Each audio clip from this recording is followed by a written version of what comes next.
Hello students, I am Dr. Vinod Kamble. In this video, we are going to see the letter for opening a current account with a bank. मतलब कि एक company है जिनको एक particular bank के अंदर current account open करना है, तो उसके लिए यहाँ पे सेक्रेटरी जो है बैंक मैनेजर को लेटर लिख रहे हैं। तो कैसे ये लेटर लिखना है, तो सेम हमारा स्टार्टिंग रहेगा जैसे हमने प्रीवियस चैप्टर में देखा था। सबसे पहले यहाँ पे हेडिंग आएगा जिसको हम लोग लेटर हेड बोलते हैं, जिसके अंदर कंपनी का नाम, एड्रेस और कॉन्टैक्ट डिटेल्स होते हैं। जैसे आप लोग देख रहे हो यहाँ पे कंपनी का नाम है, उसके नीचे कंपनी का रजिस्टर्ड ऑफिस का एड्रेस है, फिर CIN नंबर और फिर ये कॉन्टैक्ट डिटेल जिसमें phone number, fax number, website और ईमेल एड्रेस ये सब मेंशन किया है।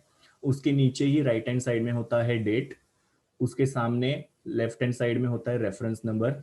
अभी देखो, प्रीवियस चैप्टर के अंदर हम लोग डायरेक्टर्स के लिए लेटर लिख रहे थे, इसके लिए हम लोग वहां पे BM यूज कर रहे थे, मतलब बोर्ड मीटिंग के रिलेटेड वो लेटर्स थे। अभी हम लोग बैंक को लेटर लिख रहे हैं, इसके लिए हम लोग ने यहाँ पे रेफरेंस नंबर में बैंक लिखा है, स्लैश करके 01, मतलब ये सीरियल नंबर 1 है लेटर का, और फिर स्लैश करके 2020-21, मतलब ये 2020-21 ये फाइनेंशियल ईयर का लेटर है। सो जैसे मैंने आपको बोला था कि रेफरेंस नंबर आपको जैसा चाहिए वैसा आप लोग लिख सकते हो, लेकिन रेफरेंस नंबर के अंदर जो भी चीजें आप लोग लिखते हो वो आपको पता होनी चाहिए, ताकि फ्यूचर के अंदर जब भी आप लोग वो लेटर को रिफर करते हो तो आपको पता होना चाहिए ये लेटर कौन से डिपार्टमेंट का है, या ये लेटर का सीरियल नंबर क्या है, कौन से ईयर का लेटर है। तो ये सारी इंफॉर्मेशन जो फ्यूचर में आप लोगों को ये रेफरेंस नंबर की वजह से पता चल सकती है। फिर बाद में यहाँ पे इनसाइडर एड्रेस आएगा, तो हम लोग ये लेटर बैंक को लिख रहे हैं, इसके लिए सबसे पहले लिखेंगे द बैंक मैनेजर, फिर बाद में बैंक का नाम और उनका जो एड्रेस होगा वो, तो ये हमारा इनसाइड एड्रेस हो गया। उसके बाद में यहाँ पे हम लोग सब्जेक्ट लिखेंगे। सब्जेक्ट को जैसे मैंने बताया SUB करके लिखते हैं, और सब्जेक्ट में लिखा है ओपनिंग अ करंट अकाउंट। तो सब्जेक्ट से ही पता चल रहा है कि ये लेटर किस चीज के बारे में है। उसके बाद में सैल्यूटेशन है यहाँ पे लेफ्ट हैंड साइड में, डियर सर करके। सैल्यूटेशन के बाद में होता है बॉडी ऑफ लेटर, और बॉडी ऑफ लेटर के अंदर जो भी मेन मैसेज हम लोग कन्वे करना चाहते हैं उसके बारे में लिखा रहता है, और ये मैसेज अलग अलग पैराग्राफ्स में लिखा रहता है। तो यहाँ पे देखो, फर्स्ट पैराग्राफ में लिखा है कि जो कंपनी है जिसका नाम ABC कंपनी लिमिटेड है, वो आपके बैंक में करंट अकाउंट ओपन करना चाहते हैं, तो उसके लिए हम लोग ये रिक्वेस्ट लेटर लिख रहे हैं। फिर यहाँ पे सेकंड पैराग्राफ में लिखा है कि कंपनी की बोर्ड मीटिंग हुई थी 27 मई 2021 को, जिसके अंदर बोर्ड ऑफ डायरेक्टर ने एक रिजोल्यूशन पास किया है कंपनी का बैंक अकाउंट खोलने के लिए। तो दिस इफेक्ट का मतलब क्या होता है, उस सिलसिले में, अभी उस सिलसिले में मतलब क्या, बैंक अकाउंट खोलने के सिलसिले में यहाँ पे रिजोल्यूशन पास किया है। फिर बाद में यहाँ पे लिखा है कि करंट अकाउंट ओपन करने के लिए जो भी नेसेसरी डॉक्यूमेंट्स है वो यहाँ पे लेटर के साथ अटैच किया है, उसका लिस्ट यहाँ पे लेटर के अंदर मेंशन किया हुआ है। जिसमें देखो सबसे पहला डॉक्यूमेंट क्या है, तो करंट अकाउंट ओपनिंग का जो फॉर्म है वो कंप्लीटली फिलअप किया है। ड्यूली फिल्ड मतलब क्या, कंप्लीटली फिलअप किया हुआ है, प्लस वो फॉर्म साइंड भी किया है, और वो फॉर्म के ऊपर डेट भी लिखी हुई है। फिर दूसरा डॉक्यूमेंट कौन सा है, तो कंपनी का जो सर्टिफिकेट ऑफ इनकॉर्पोरेशन है उसकी कॉपी यहाँ पे अटैच की है।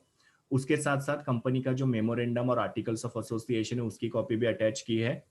फिर बाद में फोर्थ डॉक्यूमेंट है कि कंपनी के जो प्रेजेंट डायरेक्टर्स है उनके नाम की जो लिस्ट है वो भी अटैच की है। और उसी के साथ साथ कंपनी के जो दो डायरेक्टर्स है, मिस्टर यश और मिस युक्ता, इनके स्पेसिमेन सिग्नेचर का कार्ड जो है वो लेटर के साथ अटैच किया है। अभी स्पेसिमेन सिग्नेचर का मतलब क्या है कि इन लोगों का सिग्नेचर जो होता है वो एक कार्ड के ऊपर दिया जाता है।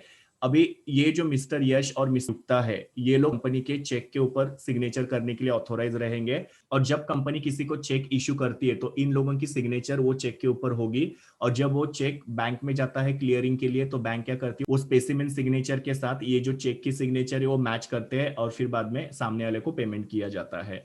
तो हम लोग भी जब भी बैंक अकाउंट ओपन करते हैं तो हम लोग को भी एक स्पेसिमेन सिग्नेचर जो होती है वो बैंक अकाउंट ओपनिंग फॉर्म पे देनी पड़ती है। वो सिग्नेचर को बैंक जो अपने पास स्कैन करके रखते हैं, और फिर हम लोग किसी को भी फ्यूचर में चेक देते हैं, और वो चेक जब बैंक में क्लियरिंग के लिए जाता है तो बैंक हमारे स्पेसिमेन सिग्नेचर के साथ चेक का सिग्नेचर मैच करते हैं, और अगर सिग्नेचर मैच हो गया तो बैंक को सामने वाले को पेमेंट करते हैं। तो उस हिसाब से यहाँ पे स्पेसिमेन सिग्नेचर का जो कार्ड है जिसके ऊपर मिस्टर यश और मिस युक्ता इनका सिग्नेचर जो उसका कार्ड जो है वो लेटर के साथ अटैच किया है, उसका जो रिजोल्यूशन है उसकी एक कॉपी जो है वो भी यहाँ पे अटैच की है। फिर बाद में पे इन स्लिप, मतलब पैसे भरने के लिए एक स्लिप होता है वो पे इन स्लिप, और उसके साथ 3,000 रुपए कैश जो है वो भी हम लोग यहाँ पे सबमिट कर रहे हैं और कंपनी का पैन नंबर और टैन नंबर जो है उसकी भी कॉपी यहाँ पे अटैच कर रहे हैं। तो ये सारे डॉक्यूमेंट जो है वो अकाउंट ओपनिंग के लिए हम लोग यहाँ पे अटैच कर रहे हैं, ऐसा सेक्रेटरी ने यहाँ पे लिखा है। तो ऐसे 2 पैराग्राफ का यहाँ पे लेटर लिखा है, जहाँ पे पहले पैराग्राफ में लिखा है कि हमारी जो कंपनी है जिसका नाम है एबीसी कंपनी लिमिटेड, वो आपके बैंक में करंट अकाउंट ओपन करना चाहते हैं। हमारे कंपनी का बोर्ड मीटिंग हुआ था जिसके अंदर अकाउंट ओपनिंग के लिए रिजोल्यूशन पास किया है और हम लोग यहाँ पे कुछ डॉक्यूमेंट जो है वो अकाउंट ओपनिंग पर्पस के लिए आपको सबमिट कर रहे हैं। फिर वो डॉक्यूमेंट का नाम जो यहाँ पे मेंशन किया रहता है, तो इस तरीके से ये अकाउंट ओपनिंग के लिए लेटर लिखा जाता है। और एंड में जो सेम होता है हमारा thanking you yours faithfully for ABC company limited, फिर जो सिग्नेचर होगी ऑथोराइज पर्सन की वो, फिर उसका नाम और उसका डेजिग्नेशन, और फिर बाद में यहाँ पे अगेन राइट हैंड साइड में एनक्लोजर होता है जिसको ENCL करके लिखा रहता है और वहां पे एज अबव, क्योंकि ये बहुत सारे डॉक्यूमेंट्स है तो आप यहाँ पे एज अबव लिख सकते हो। मतलब क्या है कि ये लेटर के साथ हमने ये सारे डॉक्यूमेंट जो एनक्लोज किए हैं या अटैच किए हैं। तो इस तरीके से ये पूरा करंट अकाउंट ओपनिंग का लेटर लिखा जाता है। नाउ सेकंड लेटर है हमारा letter requesting a bank to stop the payment of cheque. मतलब यहाँ पे क्या हुआ है कि कंपनी ने किसी को चेक दिया था और वो पर्सन ने वो चेक क्या कर दिया, मिसप्लेस कर दिया है। तो इसके लिए कंपनी क्या कर रही है, सेफर साइड बैंक को रिक्वेस्ट कर रही है कि हमारा सो एंड सो चेक जो है वो जिनको हमने इशू किया था उनके पास से, तो आप वो चेक का पेमेंट क्या करो, स्टॉप कर दो। तो उसका लेटर कैसे लिखना है, तो हमारा स्टार्टिंग जो है वो पूरा सेम रहेगा। कंपनी का लेटर हेड या हेडिंग जो होती है वो, जिसमें कंपनी का नाम, एड्रेस, CIN नंबर और कॉन्टैक्ट डिटेल, फिर डेट, रेफरेंस नंबर, फिर बाद में इनसाइडर एड्रेस। तो हम लोग ये लेटर बैंक मैनेजर को लिख रहे हैं तो बैंक मैनेजर आएगा और फिर जो बैंक है उसका नाम और एड्रेस। उसके बाद में यहाँ पे हम लोग सब्जेक्ट लिखेंगे। तो सब्जेक्ट देखो क्या है, stop the payment of cheque number so and so करके। और अभी यहाँ पे रेफरेंस लाइन दिया है। तो मैंने जब आप लोगों को लेटर का लेआउट पढ़ाया था उसमें मैंने बताया था कि कभी कभी हम लोग क्या करते हैं, रेफरेंस लाइन लिखते हैं। See there is a difference between reference number और रेफरेंस लाइन। रेफरेंस नंबर मतलब क्या होता है, वो लेटर का एक रेफरेंस नंबर होता है जिसकी वजह से हमको फ्यूचर में वो लेटर जो है वो सर्च करने में इजी होता है, या वो लेटर किस बारे में है वो फाइंड आउट करने में हेल्प होता है। रेफरेंस लाइन का मतलब क्या होता है कि जैसे कि हम लोग ये बैंक को लेटर भेज रहे हैं, तो बैंक का जो हमारा अकाउंट नंबर होगा वो अकाउंट नंबर हम लोग यहाँ पे रेफरेंस लाइन में लिख सकते हैं। या फिर सपोज हम लोग इंश्योरेंस कंपनी को लेटर लिख रहे हैं तो हमारे इंश्योरेंस पॉलिसी का नंबर हम लोग वहां पे लिख सकते हैं। सो रेफरेंस लाइन जो होता है उसके अंदर हम लोग क्या करते हैं, जो भी हमारा अकाउंट नंबर होता है या जो भी पॉलिसी नंबर होता है या दूसरा कोई भी नंबर होता है वो वहां पे मेंशन कर सकते हैं। उसके बाद में यहाँ पे सैल्यूटेशन लिखा है डियर सर करके। उसके बाद में यहाँ पे बॉडी ऑफ लेटर है जिसको 3 पैराग्राफ में डिवाइड किया है, जिसमें से सबसे पहले पैराग्राफ में लिखा है कि हम आपको रिक्वेस्ट करते हैं कि हमारा जो चेक नंबर 017913 है जो 5 फरवरी 2021 का है, और ये चेक का अमाउंट 1,50,000 है, और ये चेक जो है हमारे करंट अकाउंट नंबर 1555 ये अकाउंट में से इशू किया है, और ये चेक जो था वो हमने मेसर्स NJ इंडस्ट्रीज पुणे को इशू किया था।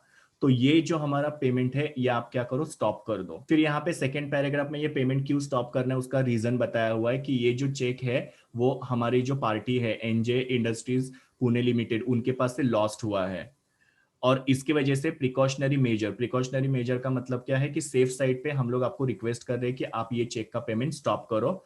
मतलब इनकेस अगर आपके पास ये चेक आता है क्लियरेंस के लिए तो आप लोग ये चेक का पेमेंट मत करो।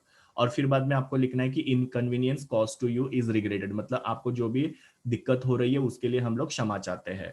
और फिर बाद में हमारा जो नॉर्मल होता है, thanking you yours faithfully for ABC company, signature, और फिर जिसका सिग्नेचर है उनका नाम और डेजिग्नेशन, ऐसा ये पूरा लेटर लिखा जाता है। So this was all about letter for opening current account, and second one is letter requesting a bank to stop the payment of cheque. Thank you students, please do like, share, comment and subscribe to my YouTube channel, and also recommend my channel to your friends. We will meet in the next video.